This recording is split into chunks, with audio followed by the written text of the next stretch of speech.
Hello বন্ধুরা, good morning. কেমন আছো তোমরা সবাই? আশা করি তোমরা সবাই খুব ভালো আছো আর যে যেখানে আছো বেশ সুস্থ আছো। আর আমিও বেশ ভালো আছি। আমার চ্যানেলে নতুন আরও একটা ভিডিওতে তোমাদের জানাই অনেক অনেক স্বাগত আর ভালোবাসা। আজকের দিনটা হচ্ছে রবিবার আর এখন কিন্তু ঘড়ির কাঁটায় বেজে গিয়েছে ওই সকাল ৮টা মতো। আর এখন কিন্তু আমি সকালে সমস্ত বাসি কাজবাজ সেরে স্নানটাও সেরে নিয়েছি কিন্তু। তো সকালের কাজকর্ম তো তোমাদের সাথে আর শেয়ার করা হয় না, কারণ ওই যে একদম সকাল সকালই তো সেই কাজকর্মগুলো সেরে নিই, সেক্ষেত্রে কিন্তু তোমাদের সাথে আর সেগুলো শেয়ার করা হয় না। তো দেখো এইদিকে আমি স্নানটাও কিন্তু একদম সেরে নিয়েছি। আর এইদিকে কিন্তু আমি এই যে রুটি করছি, তো রুটি তো করাই ছিল কালকে, তো সেটাই কিন্তু আমি একটু তেলে ভাজা করে নিচ্ছি। তো একটু পরোটা মতো করে নিচ্ছি, যেহেতু ওই কালকে রাত্রিরে ছিল এই রুটিটা, সেক্ষেত্রে কিন্তু একটু তেলে ভেজে নিলে বেশ কিন্তু খেতে ভালোই লাগে। আর ওই যে একটু নরম নরমও হয়, সেক্ষেত্রে কিন্তু এইরকম একটু পরোটা ভেজে নিলাম। তো এটা আর কি সকালের জন্য করলাম, তো সকালে আর কি খাওয়া হবে। আর এইদিকে দেখো ওই যে আলু ভাজা আর একটা ডিমও কিন্তু ভেজে নিয়েছি। দেখো বেশ সুন্দর লাগছে না বলো সকালের এই যে ব্রেকফাস্টটা? তো এটা কিন্তু আমার বরের জন্যই আর কি বেড়ে নিয়েছি, তো ও আর কি খেয়ে নেবে। আর দেখো এইদিকে আমি ওই যে সকালে সব কাজকর্ম সেরে রান্না করব বলে এই যে চালটাও ভিজিয়ে নিচ্ছি।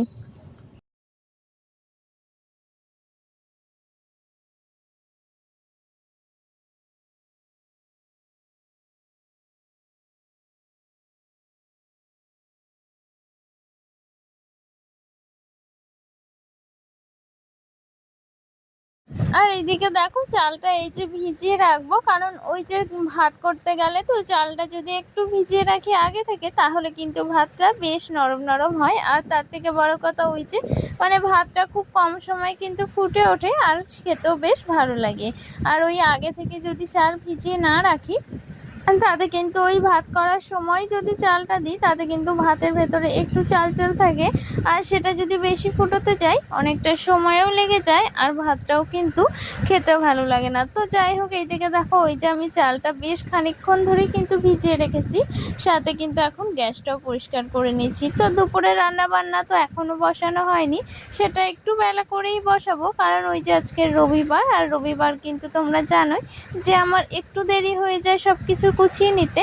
সেক্ষেত্রে কিন্তু রবিবার এই যে সকালের খাওয়াটা সেরে নিয়ে তারপর কিন্তু এই কাজকর্মগুলোই করে নিচ্ছি। আর সাথে রান্নার জোগাড়যন্ত্রগুলোও করে নেব, যা যা রান্না হবে সেইগুলো। তো দেখো এইদিকে আমি গ্যাসটা একদম মেজে পরিষ্কার করে নিচ্ছি, কারণ ওই যে কালকে রাত্রিবেলা রুটি করা হয়েছিল। আর যেদিন না ওই যে রাতের দিকে রুটি করা হয়, সেদিন কিন্তু গ্যাসটা প্রচণ্ড নোংরা হয়। তো তোমরা তো সেটা জানোই যে ওই গ্যাসে রুটি করা হলে কিন্তু গ্যাস ভীষণই নোংরা হয়। তো সেটার জন্যই আর কি সকালবেলা কিন্তু এই যে পরিষ্কার করে আমি গ্যাসটা মুছে নিচ্ছি।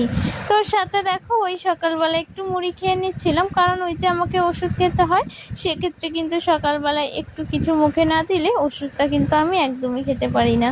তো যাই হোক, টাইম টাইম তো ওষুধটা খেতে হবে, যে জন্য ওষুধটা আর কি আনা হয়েছে যেই রোগটার জন্য, সেটা যদি সারতে হয় সেক্ষেত্রে তো ওষুধটা আমাকে খেতেই হবে। তো আমার কিন্তু ভীষণই বিরক্ত লাগে এই যে ওষুধ খেতে, তো কী আর করা যাবে। যাই হোক, দেখো এইদিকে রান্নাবান্না করবো, সেজন্য কিন্তু সবটাই এই যে এখানে নিয়ে নিয়েছি। তো মা এই যে সবজিগুলো সব কেটে দিয়েছে, মাংসটাও কিন্তু ধুয়ে দিয়েছিল। তো দেখো এই যে দুভাগে মাংস রাখা হয়েছে, কিছুটা আর কি এই যে পুঁইশাক চচ্চড়িতে দেওয়া হবে, আর কিছুটা কিন্তু তরকারি করা হবে। তো আজকে রবিবার, আর রবিবার মানে তো একটু মাংস একটু চিকেন এইগুলো তো একটু লাগেই। আর না হলে না একটু ভালো লাগে না, রবিবারের দিনটা। তো প্রায় রবিবারের দিনে তো এই যে চিকেন করাই হয়, সেক্ষেত্রে কিন্তু ওই মাঝের মধ্যে কিন্তু মাছটা রান্না হয়। তো যাই হোক, চলো এইদিকে রান্নাবান্নাগুলো কিন্তু আমি কথা বলতে বলতে প্রায় বসিয়েই দিয়েছি। দেখো, আর সাথে না আম দিয়ে ওই যে টক ডাল করেছিলাম, তো সেটা কিন্তু আমি আগেই করে নিয়েছি। ওই যে পেঁয়াজ টেয়াজগুলো কাটছিলাম, সেই সময় কিন্তু আমি ডালটা আর কি বসিয়ে দিয়েছিলাম। তো সেক্ষেত্রে ডালটা হয়ে গিয়েছে আমার আগে আগে, আর সেটা তোমাদের দেখানো হয়নি। তো এইদিকে কিন্তু আমি এই যে সেই সবজিগুলোই এখন ভেজে নিচ্ছি। সবজি বলতে ওই যে মাংসের আলুটা, তো ওই তোমাদেরকে দেখাচ্ছিলাম না যে সবজি কী আছে, তো ওটার মধ্যে কিন্তু মান কচু রয়েছে আর কিন্তু আলু কেটে নিয়েছি। তো সেটাই আর কি মাংসে দেবো। আর মাংসে কিন্তু ওই যে মান কচু দিয়ে রান্না করলে বেশ ভালো লাগে। তো তোমরা কে কে খেয়েছো জানি না, তবে কিন্তু খেতে ভীষণই ভালো লাগে।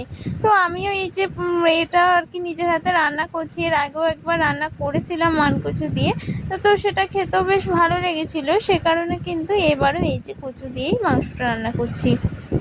তবে কি বলো তো, ওই যে বাজার থেকে কিনে আনা কচু তো একটু বেশি সেদ্ধ হচ্ছিল না।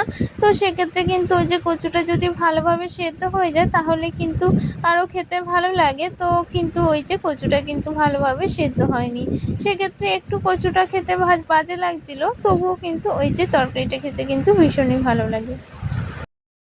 আর এইদিকে দেখো, এই যে পুঁই শাক রান্না করব, সে কারণে কিন্তু এই যে মাংসটা আমি আলাদাভাবে রেখেছিলাম না ওই যে ছোটো ঝুড়িটার মধ্যে, সেটাই কিন্তু আমি এখন এই যে ভালোভাবে কষিয়ে নিচ্ছি। তো এই যে মাংস দিয়ে কিন্তু পুঁই শাক এই যে চচ্চড়ি শুকনো শুকনো করে, এটা কিন্তু আমি কখনোই খাইনি, আর কখনো কিন্তু নিজের হাতে রান্নাও করিনি। তো সেক্ষেত্রে এই প্রথমেই আর কি এটা রান্না করছি। তো মা বললো যে খেতে ভালো লাগবে, করে দেয়। তো সেক্ষেত্রে কিন্তু এই যে এই রান্নাটা করছি। তবে খেতে খারাপ হয়নি, বেশ ভালোই লেগেছিল। তো যাই হোক, দেখো এইদিকে কিন্তু মাংসটা আমি কষিয়ে নিচ্ছি। এটা কিন্তু পুঁই শাক চচ্চড়ি আর কি করব।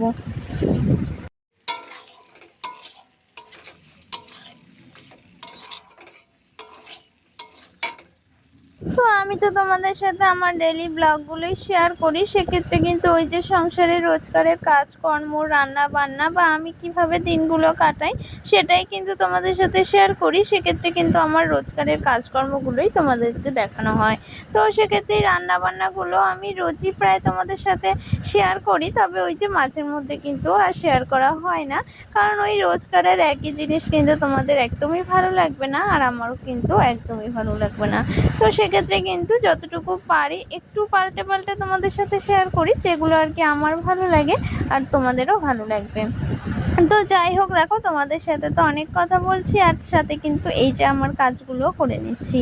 আর দেখো এই যে কাজগুলো কিন্তু প্রায় হয়ে যাচ্ছে, রান্নাবান্নাগুলো। সাথে কিন্তু ওই যে পুঁই শাকের তরকারিটাও কিন্তু তোমাদের দেখিয়ে দিলাম, বেশ শুকনো শুকনো হয়েছে। আর এই দেখো একটুখানি বাটিতে কিন্তু তরকারিটা তুলে নিয়েছি। কি বলো তো, ওই যে আমার কিন্তু ওই যে ভাতের সাথে তরকারি খাওয়ার থেকে এই যে গরম গরম তরকারি শুধু শুধু খেতে কিন্তু ভীষণই ভালো লাগে। তো সেক্ষেত্রে কিন্তু মাঝের মধ্যে একটু শুধু তরকারি আমি খেয়েই থাকি বাটিতে করে। তবে এটা কিন্তু আমার জন্য নয়, এটা কিন্তু আমার বরের জন্য। ও আর কি একটু খেতে চাইলো তরকারি, সেক্ষেত্রে ওকে একটু দিলাম বাটিতে করে। আর সাথে কিন্তু আমি এখন মাংসটাও কষিয়ে নিচ্ছি। তো এখন প্রায় ঘড়িতে ওই 1টার বেশি বেজে গিয়েছে রান্না করতে করতে। ওই যে বলেছিলাম রবিবারে একটু দেরি হয়ে যায়, যেহেতু এই যে মাংস টাংস আনা হয়, সেহেতু একটু কিন্তু বেলা হয়ে যায়। তো যাই হোক, দেখো এদিকে কিন্তু আমার মাংসের ঝোলটা কিন্তু প্রায় হয়ে গেছে, এই যে একদম ফুটে উঠেছে। আর দেখতেও কিন্তু বেশ ভালো লাগছে এই যে কচুগুলো দেখো। তবে কি বলতো, কচুগুলো না একটু কম সেদ্ধ হয়েছে। তো সেক্ষেত্রে একটু খারাপ লাগছিল, তবে কিন্তু বেশ ভালো লাগছিল। আর এইদিকে দেখো এখন কিন্তু প্রায় সন্ধে হয়ে গিয়েছে, আমার সন্ধেবাতিও দেখানো হয়ে গিয়েছে। এখন কিন্তু এই যে আমের আচার করা হচ্ছে। দেখো এই যে মশলাটা দেখালাম, সেই মশলার গুঁড়ো মশলাটাই কিন্তু আর কি, ওটার গোটা মশলা ছিল, ওটা গুঁড়ো করে কিন্তু এই যে আচারের সাথে মিশিয়ে দিয়েছি। তো এই দেখো আচারটা একদম কিন্তু হয়ে গিয়েছে, আর দেখতেও কিন্তু ভীষণই ভালো লাগছে। তবে আচারটা আজকে এখানেই থাকবে এই যে কড়াইতে, কালকে কিন্তু ঠান্ডা হয়ে গেলে তুলে নেব।